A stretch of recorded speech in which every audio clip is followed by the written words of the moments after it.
দেখলে বৈদ্য, রাজসভায় আমাদের অপমানটা দেখলে? হ্যাঁ, সে তো দেখলাম মন্ত্রী মশাই।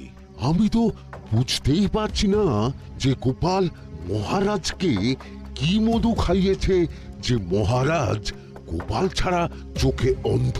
আরে আমরা যেন মহারাজের কাছে ফেল না, কিছু একটা করতেই হবে। আমার মাথাটা গরম হয়ে যাচ্ছে। গোপালের মতন রাজসভার ময়লাকে যতক্ষণ না ফেলা যাচ্ছে ততক্ষণ আমার মাথা জ্বলন্ত কয়লা হয়েই জ্বলবে। পণ্ডিত মশাইয়ের মাথায় একটা বুদ্ধি আছে মন্ত্রী মশাই। আপনি যদি সেই অনুযায়ী উঁচির কাজ করেন তাহলে বেটা গোপালের কপালে দুর্গতির সীমা থাকবে না। এই কি বুদ্ধি, কি বুদ্ধি? আপনি বরং এই ব্যাপারে পণ্ডিত মশাইয়ের সাথে একবার আলোচনা করে নিন। আমি চলি, কেমন? আমি চলি। হ্যাঁ হ্যাঁ, এসো এসো এসো এসো।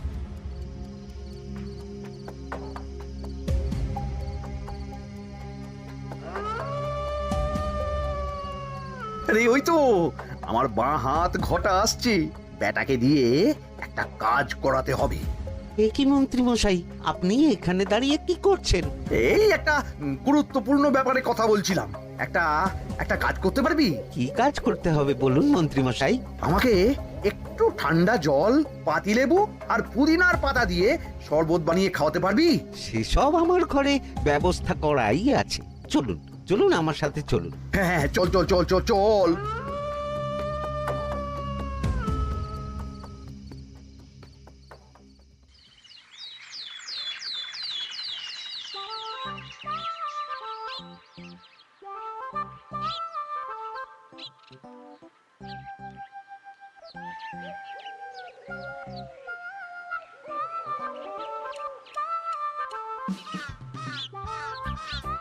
কি ব্যাপার পণ্ডিত, এত গুম মেরে আছো কেন? সকাল সকাল গিন্নি খুব বকেছেন মনে হচ্ছে। গিন্নির বাক্য সুধায় কান ভরে গেছে, আর কিছুই কানে ঢুকছে না। আরে দাঁড়াও দাঁড়াও পণ্ডিত, দাঁড়াও জ্যোতিষী। পণ্ডিত তো আমার কথা শুনতেই পেল না মনে হচ্ছে। তুমি তো দূর থেকে বলেছো, আমি তো বলেছি পাশ থেকে, তাতেও শুনতে পাইনি। কানের পোকা হলো নাকি? কি গো পণ্ডিত, ব্যাপার কি? কেমন বুঝছো? এ তো ভয়ানক কর্ণকোষ্ঠবদ্ধতার লক্ষণ। তুমি কচু বুঝেছো? আমার হয়েছে কর্ণগোপাল, তোমাদেরও হতো, কিন্তু তোমাদের দোকান কাটা বলে হয়নি। তুমি আমাদের অপমান করছো। তোমাদের অপমান বোধ থাকলে কোনো শব্দই কানে ঢুকতো না, শুধু একটাই শব্দ কানে বাজতো, গোপাল গোপাল গোপাল। এবারে রাজসভায় কিভাবে হেনস্থা হতে হলো মনে নেই?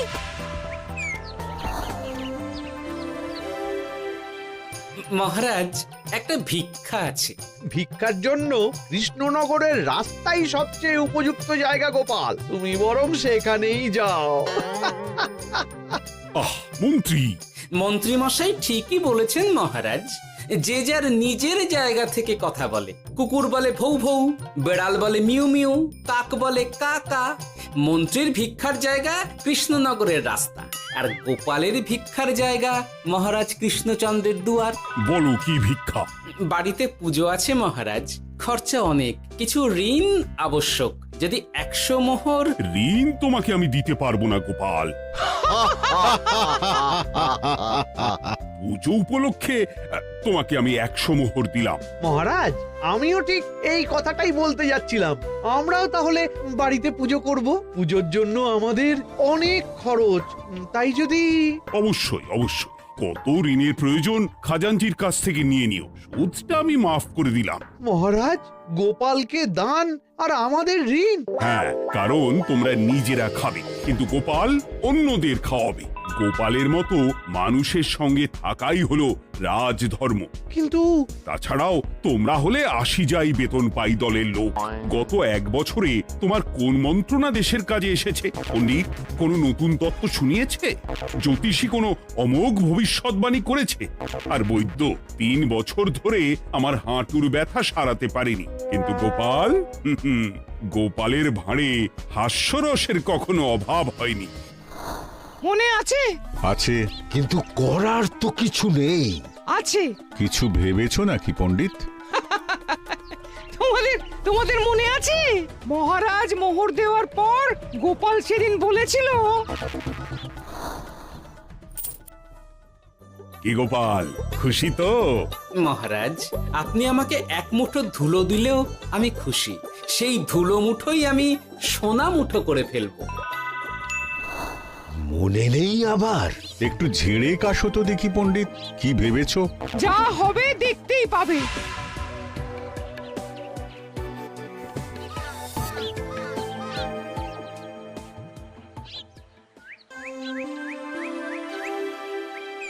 মহারাজের জয় হোক, মহারাজের জয় হোক। ওরে বাবা, এই যে সকাল সকাল চান করে ঠান্ডা লেগে গেল মনে হচ্ছে। মহারাজ, ওই কবি গান উপলক্ষে গত মাসটা আমি কৃষ্ণনগরের কোণে কোণে ঘুরে বেরিয়েছি। প্রজাদের মধ্যে একটা অসন্তোষ আমি লক্ষ্য করেছি মহারাজ।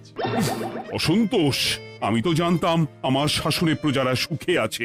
সুখে তারা ভাসছে মহারাজ, কিন্তু একটাই অসুখ, তারা মহারাজের দর্শন পায় না। তারা মহারাজের পদধূলির জন্য আকুল হয়ে আছে, মহারাজের দর্শন পাওয়ার জন্য চাতকের মতো অপেক্ষা করছে। চিত্রকরকে দিয়ে চিত্র অঙ্কন করিয়ে বিলি করে দিলেই হলো।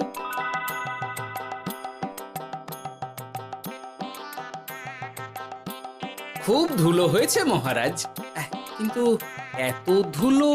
কালকের ঝড়ে ঢুকেছে। ঝাড়ুদার,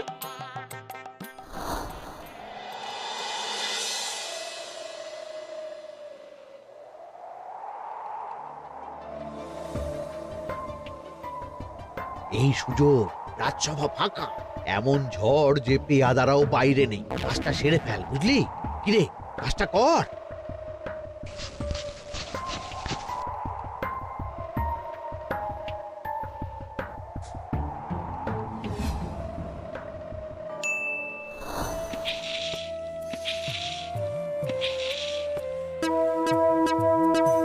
এত ধুলো! উফ, মহারাজ, কাল ঝড়টা বড় সাংঘাতিক হয়েছিল। তা বটে। আচ্ছা গোপাল, তুমি বলেছিলে মহারাজ তোমাকে এক মুঠো ধুলো দিলেও সেটা সোনা হয়ে যাবে। এখনো সেই কথাই বলছি। মন থেকে বলেছিলে না মহারাজকে তেল দেবার জন্য? তেল দেওয়ার দায়িত্বটা তো আপনি নিজের কাঁধেই নিয়ে ফেলেছেন। আমি যা বলি সত্যি বলি। আজ যদি এই 4 ঝুড়ি ধুলো মহারাজ তোমাকে উপহার দেন, তখনও একই কথা বলবে? নিশ্চয়ই। মহারাজ, গোপালকে এই 4 ঝুড়ি ধুলো দেওয়ার হুকুম হোক। কি গোপাল, আমি তোমাকে যদি এই ধুলোর ঝুড়িগুলো দিই, তা থেকে সোনা আসবে নাকি? আসবে মহারাজ, মোহরের বস্তা আসবে। যদি না আসে, আপনি বলুন। তোমাকে কৃষ্ণনগর ছেড়ে চলে যেতে হবে। রাজি? আর যদি আমি পারি, তাহলে আপনাকে এই মন্ত্রীর চাকরি ছেড়ে দিতে হবে। কি রাজি? কি মন্ত্রী, রাজি? রাজি। গোপাল? রাজি মহারাজ। আচ্ছা, আর কেউ মন্ত্রীর পক্ষে বাজি ধরেছেন নাকি? হ্যাঁ, আমি আমি আমি আমি। ও গোপাল এবার যে মরণ কুয়োতে ঝাঁপিয়েছে, সেখান থেকে আর উঠে আসতে পারবে না। কুলো থেকে মোহরের বস্তা আসবে, এ হচ্ছে গোপালের উন্মাদ রোগের শুরু। দেমাক দেমাক, মহারাজের পিঠ চাপড়ানি পেয়ে পেয়ে গোপাল ভেবেছে যে ও সব কিছু করতে পারে। এবার শুধু সেই দিনটার অপেক্ষা, যেদিন গোপালকে উল্টো গাধায় চড়িয়ে কৃষ্ণনগর থেকে বার করে দেব। এতটা নিশ্চিন্ত হবেন না মন্ত্রীমশাই। গোপাল কিন্তু হালকা কথা ছুঁড়ে দেওয়ার লোক নয়। কি বলতে চাইছো পণ্ডিত? ওই 4 ঝুড়ি ধুলো থেকে মোহরের বস্তা আসবে? না, তা বলছি না। অন্য জায়গা থেকেও তো মোহরের বস্তা আসতে পারে। তার সঙ্গে ধুলো মিলিয়ে দিলেই কেল্লা ফতে। গোপালের নিশ্চয়ই কোনো পরিকল্পনা আছে। গোপালের সব পরিকল্পনার গোড়া মেরে রেখে দিয়েছি পণ্ডিত। ঘটা আছে গোপালের পেছনে, আর ঘটা আছে গোপালের বাড়ির পাহারা। লুকিয়ে কিচ্ছু করতে পারবে না। আরে ওই তো বটা আসছে। বেল্লিক, উল্লুক, তোকে আমি জল বিছুটি দেওয়াবো। গোপালকে ছেড়ে চলে এসেছিস কেন? ছেড়ে আসবো কেন মন্ত্রী মশাই? গোপালকে ওর বাড়ির সামনে ছেড়ে এসেছি। ওখানে তো ঘটা আছে। ও বড্ড ঘুরিয়েছে বেটা। কোথায় কোথায় গিয়েছিল গোপাল? 4 ঝুড়ি ধুলো নিয়ে বেটা বাড়ির উল্টো দিকে হাঁটা দিল। চললাম পিছু পিছু। যাচ্ছিল কোন দিকে? নদীর দিকে। কিন্তু গোপাল দাঁড়ালো যদুর বাড়ির সামনে। এই যদু হলো সেই লোক যে লোকজনের বাড়িঘর কেনা বেচা করে আর লোক ঠকায়। আগে রাজধানীতে থাকতো। বেটা রাজধানী থেকে এই কৃষ্ণনগরে পালিয়ে এসেছে, এখানেও লোক ঠকাচ্ছে। কিন্তু বেটা এত চালাক যে কিছুতেই ধরা যাচ্ছে না। এইরকম লোককে ধরাচ্ছে হাতে রাখা ভালো নয় কি মন্ত্রী মশাই? সে তো জানি, কিন্তু ওর ওপর মহারাজের কড়া নজর আছে। এখন ওর সঙ্গে সম্পর্ক রাখা খুব ঝুঁকি। যাই হোক, তারপর? হ্যাঁ তারপর যদু, যদু রে, গোপাল খুড়ো, আরে তুমি এখানে কি করছো? দেখতেই তো পাচ্ছিস ধুলো। তবে যে সে ধুলো নয়, মহারাজ কৃষ্ণচন্দ্রের পদধূলি। শুনিসনি বোধহয় এখন কৃষ্ণনগরে সবচেয়ে বেশি চাহিদা মহারাজের পদরেণু। আচ্ছা, মহারাজের পদরেণু নিয়ে যাচ্ছ কোথায়? এই ছোট ছোট পুলিন্দায় ভরে কৃষ্ণনগরের প্রত্যন্ত জায়গায় যেখানে প্রজারা মহারাজের সাক্ষাৎ পায় না সেখানে বিক্রি করব। তোমার কি মাথা খারাপ? পায়ের ধুলো বিক্রি হবে? ওরে, গতবারে মাত্র 1 ঝুড়ি ধুলো 1000 মোহরে বিক্রি করেছিলাম, এবারে 4 ঝুড়ি। শোনো, তুমি আবার ঘুরে ঘুরে বিক্রি করবে কেন? তোমাকে আমি বরং 10 মোহর দিয়ে দিচ্ছি। তুমি আমাকে এগুলো দিয়ে দাও, আর বিক্রি করে যা হবে তোমাকে এই 40 ভাগ দিয়ে দেবো। ওই 10 মোহরে বদমাস যদুকে ধুলো বেচে গোপাল বাড়ির দিকে চললো। বাড়ির সামনে অব্দি পেছনে পেছনে গিয়ে তারপরে এই আপনাদের কাছে আসছি। বলিস কি রে, ধুলো বেচে 10 মোহর? ও মন্ত্রী মশাই, গোপাল তো একেবারে নাড়ি ধরে টান মেরেছে। গেল রাজসভায় এমন সুখের চাকরিটি গেল। এবার আবার রাস্তার ধারে গিয়েই বসতে হবে। এবার নবাবের দরবারে জায়গা আছে কিনা খোঁজ করি গিয়ে। তাত্তেরি 10 মোহর আর 1 বস্তা মোহরের মাঝখানে অনেক রাস্তা, সেই রাস্তায় আমি লোক বসিয়ে রাখবো। আরে আরে, ওই তো তোমার ঘটা আসছে। এই তুই গোপালের ঘরের পাহারা ছেড়ে এলি কেন? গোপাল নেই নেই নেই নেই নেই নেই।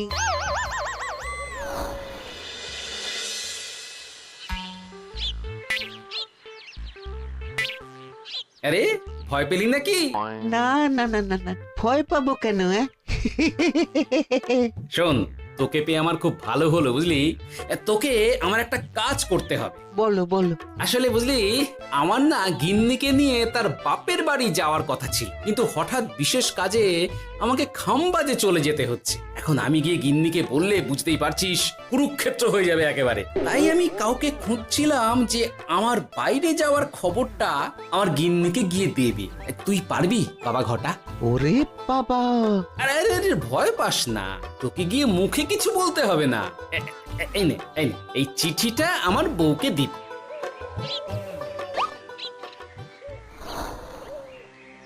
কৃষ্ণনগর ছেড়ে চুপি চুপি চলে যাচ্ছি, চালাকিটা দেখেছেন? ওসব চালাকি আমি তুড়ি মেরে উড়িয়ে দেব। কি করবেন? চারিদিকে আমি অশ্বারোহী গুপ্তচর পাঠাচ্ছি, গোপালকে কোনো চালাকি করতে দেব না।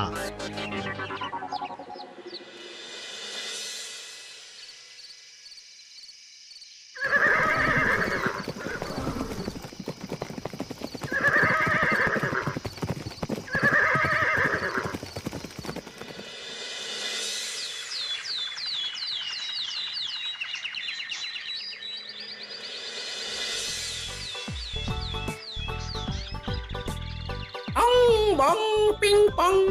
হ্যাঁ, ওরে বাপ রে, এ আবার কি বলে? মানে বুঝিতে পারিলে না? অং বং পিং পং অর্থাৎ আইসো আমার নিকট বিদেশি জাদু শরবত আছে। ইহাতে তৃষ্ণা নিবারিত হয়, শক্তি বৃদ্ধি হয়, ঘুম ভালো হয়, সম্পর্কের উন্নতি হয়, জামা কাপড় ফর্সা হয়, তু শব্দ না করে সকাল সকাল কষ্ট পরিষ্কার হয়। মূল্য মাত্র 1 মোহর। বোঝো, ওইটুকু অং বঙ্গের মধ্যে এত কিছু? ঠিক আছে, তা দাও দেখি। আপাতত টেস্টটা তো মিটু, বাকিগুলো পরে বোঝা যাবে।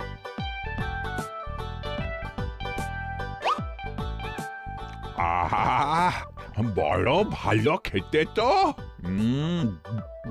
আহ, ঠং ঠং অর্থাৎ শক্তি বৃদ্ধি হলো। হ্যাঁ, হ্যাঁ, মনে হচ্ছে গায়ে যেন দুগুণ বল পাচ্ছি। কি হয়েছে ভাই? এ কে? এ ভিন দেশ থেকে জাদু শরবত নিয়ে এসেছে গো। জাদু শরবত ভিন দেশ? একেবারে বহু ভুজা শরবত। খেলে তেষ্টা যাবে, গায়ে জোর হবে, ঘুম হবে, সম্পর্ক ভালো হবে, জামা কাপড় ফর্সা হবে, সকালে হ্রাস করে পেটও পরিষ্কার হবে। সে কি? দাও গো ভাই, আমাকেও দাও। গুড় জল, সঙ্গে একটু ভাজা মশলা, আমচুর আর বিট নুন, শুদ্ধ দেশি জিনিস। জানলে কেউ ছুঁয়েও দেখতো না, কিন্তু একটু বিদেশি গন্ধ দিতেই একেবারে হট্ট মেলা। আরে তোমরাও এসেছো দেখছি। সং সং শঙ্কা, লং লং লঙ্কা। মানে অর্থাৎ এই শরবত খেলে আর শঙ্কা নাই, বুদ্ধি লঙ্কার মতন ঝাল হয়ে যাবে।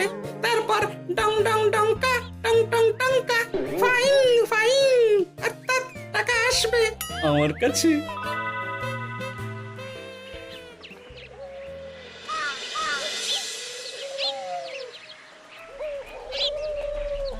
ঝপ ঝপ ছপাং, ভট ভট ফটাং, অর্থাৎ উহাকে দৌড়িয়েছো কেন? বেটা জোচ্চোর অনেককে ঠকিয়েছে। অনেক দিন থেকে তককে তককে ছিলাম। এবার এই ধুলো নিয়ে মহারাজের পায়ের ধুলো বলে বিক্রি করছিল। একটা বেনামি চিঠিতে খবর পেয়ে বেটাকে ধরেছি। ব্যাং ব্যাং বিগ ব্যাং, অর্থাৎ বাহ বাহ বাহ বাহ। বেনামি চিঠিটা আমি দিয়েছিলাম বাবু। বাবা যদু, তুমি সেই রাজধানী থেকে কৃষ্ণনগর অবধি মানুষকে অনেক খোল খাইয়েছো। তুমি এতদিন ঘুঘু দেখে এসেছিলে বাবা, এবার গোপাল নামক ফাঁদটা দেখলে। কতবার বলবো এইসব ধুলো আমি গোপালের কাছ থেকে কিনেছি। যা বলার ওই বিচারের সময় মহারাজকে বলবি। চল চল চল চল চল।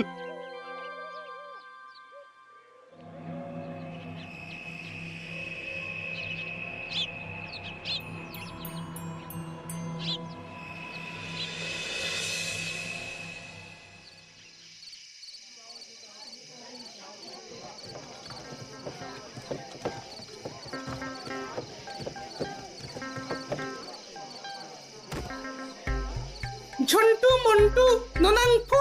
নাও ঠেলা। সাহেব বলে কি ফু দিয়ে দিতে হবে? কি বলছো সাহেব? বুঝতে পারছি না, কোথায় ফু দেব? ঝন্টু মন্টু ননাংফু, অর্থাৎ লবণ আছে? আছে আছে সাহেব আছে। কত লাগবে? ভান্ড ভরি আন্ডাকারি, অর্থাৎ যা আছে সব।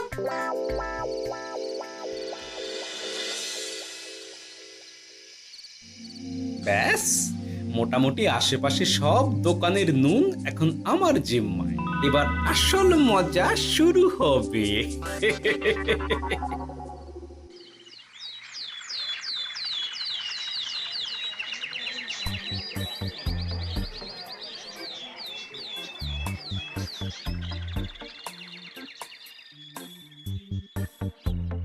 নুন আছে? না হুজুর, গোটা কৃষ্ণনগরেই নুন নেই। ওই দেখো, পুরো রাজসভাই বাজারে জড়ো হয়েছে। শান্তামনা, শান্টু মন্টু। আবার কি বলছে রে বাবা? শান্তামনা, শান্টু মন্টু, অর্থাৎ জনগণ শ্রবণ করুন। নান্টু কান্টু, নুন কি নেবেন? আন্টু আন্টু, আসুন আসুন।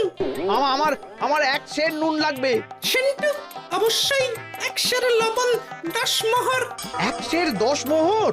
10 মোহর লইবেন না লইবেন না? না, নেব না।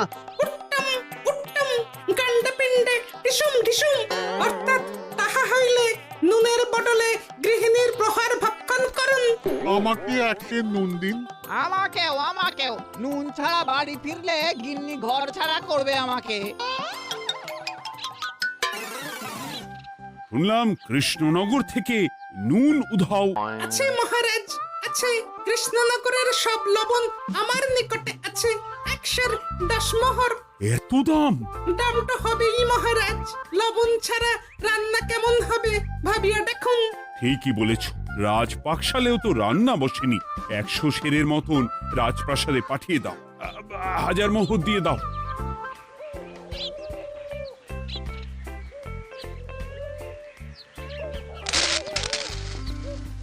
ব্যাস 1 বস্তা মোহর হয়ে গেছে। গোপাল, হ্যাঁ মহারাজ, গোপাল যে 4 ঝুড়ি ধুলো থেকে 1 বস্তা মোহর রোজগার করেছে। ইয়া বাত! চলো রাজসভায়, পুরো গল্পটা শুনতে হবে। সকলেই এসো তাহলে রাজসভায়। কিন্তু মহারাজ, যারা বাজি হারলো তাদের তো চাকরি গেছে, তো তারা রাজসভায় যাবে কি করে? ঠিক ঠিক ঠিক বলেছ। আর যারা বাজি হারলো তারা বাদ, বাকিরা চলো। এই সেরেছে, গোপাল তো আবার বাজি মেরে দিল। ও মহারাজ, আমাদের দেখুন। ও মহারাজ, আমাদের দেখুন। ও মহারাজ।